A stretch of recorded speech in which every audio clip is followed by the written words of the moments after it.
Halo semuanya, hari ini saya akan menceritakan film yang berjudul The Blind Side tahun 2009. Cus!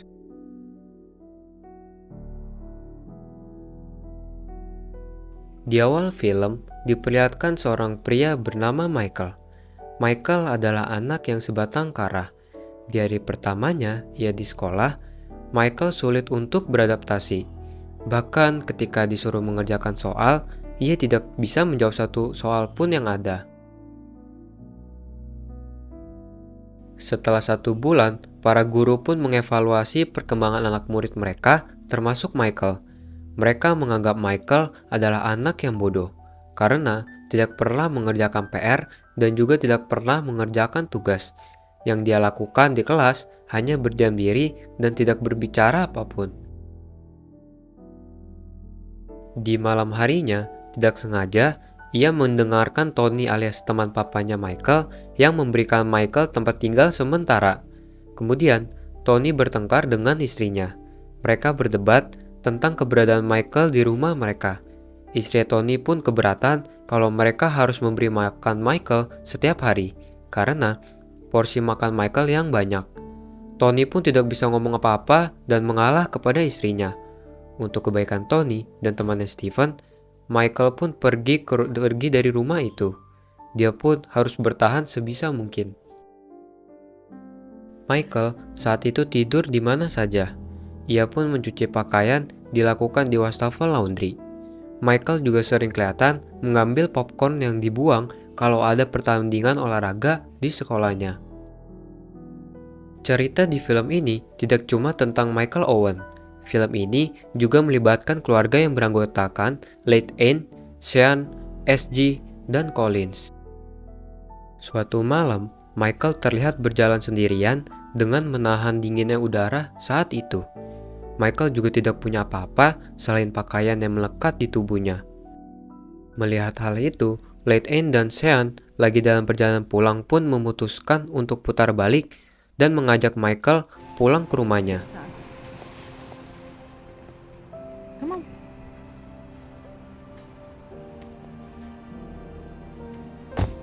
Keluarga Late Anne termasuk keluarga yang kaya raya. Ketika sampai di rumah mereka, Michael pun takjub melihat kondisi keluarga mereka yang kaya raya. Michael pun malam itu tidur di sofa. Sebenarnya, keputusan mereka membawa Michael ke rumahnya juga menjadi kekhawatiran untuk Late Anne, karena ia tidak mengenal Michael dengan baik, dan takut juga Michael mencuri di rumah mereka. Keesokan harinya, Late Anne pun memeriksa ke bawah. Dia melihat Michael sudah tidak ada di sana. Ternyata, Michael sudah keluar rumah tanpa pamitan. Mungkin dia tidak mau dianggap sebagai beban seperti yang dialami di rumah Tony. Tapi, Late Anne yang baik hati menyuruh Michael kembali ke rumah untuk merayakan Thanksgiving bersama. Di rumah itu, Michael pun dianggap sebagai keluarga.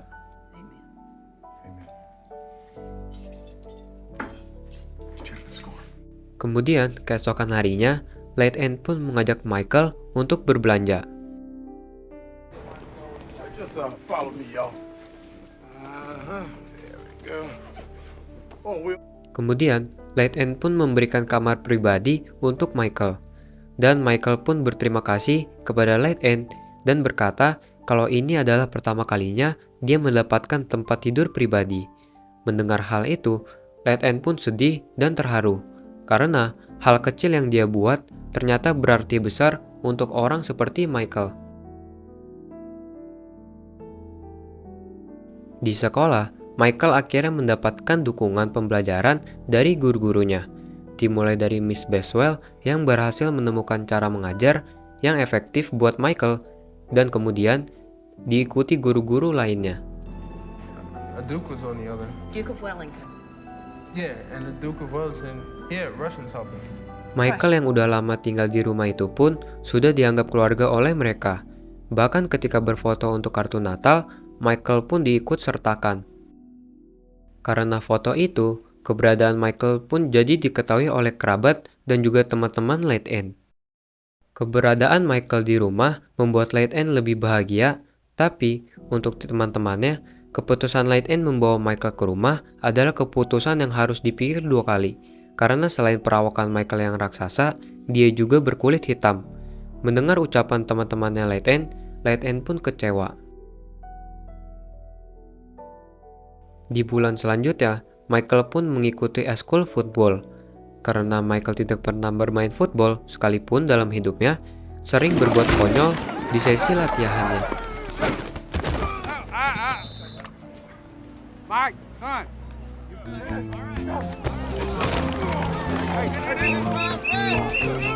Hey, Mike, son. Shove the blocker. Singkat cerita, saat di sesi kedua latihannya, Michael sama seperti biasa masih tidak bisa mengikuti jalannya permainan yang membuat guru pelatih marah-marah. Melihat hal itu, Light-End pun turun tangan.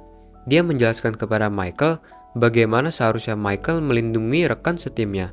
Light-End pun mengajarkan Michael dengan bersimulasi kepada temannya. Sekali lagi, ketika Michael dapat diajarkan dengan orang yang tepat, potensi Michael pun keluar dan menjadi MVP dalam pertandingan itu.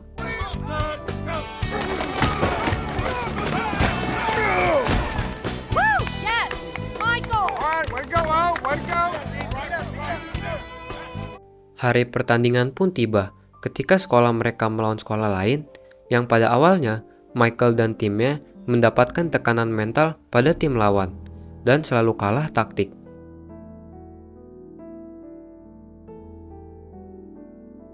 Walaupun mendapatkan tekanan mental dan bully secara verbal maupun fisik, Michael tidak pernah marah.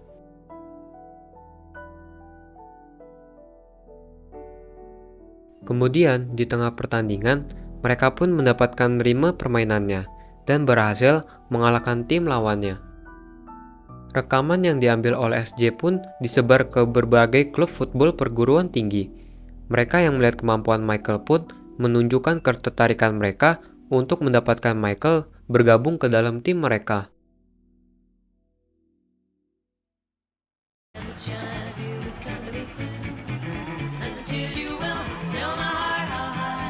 Jadi, pada suatu hari, saat sesi latihan pun dipenuhi oleh pelatih-pelatih yang ingin melihat secara langsung aksi Michael, dan ketika Michael melakukan aksi di hadapan mereka semua, Michael pun mencuri perhatian dan menjadi rebutan para pelatih yang hadir di sana.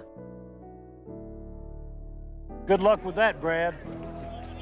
Coach, you've done a great job with this young man. Well, he's a little raw. Karir football Michael pun meningkat, bahkan ia berhasil membawa sekolahnya memenangkan kejuaraan football antar sekolah. Karena hal itu, dia pun makin dicari oleh beberapa universitas yang menawarkan beasiswa. Tidak cukup dengan telepon, mereka pun datang ke rumah untuk memberikan penawaran terbaiknya kepada Michael. Nut, University of Arkansas. Leanne Tui, very nice to meet you. Ole Miss Cup, huh? Michael? Singkat cerita, Michael pun lulus walau dengan nilai pas-pasan, tapi itu cukup untuk membuatnya mendapatkan beasiswa. Akhirnya, lewat kebaikan hati Light-End, seorang gelandangan yang tidak ada tujuan hidup, ini bisa lulus sekolah dan berhasil menemukan jati dirinya.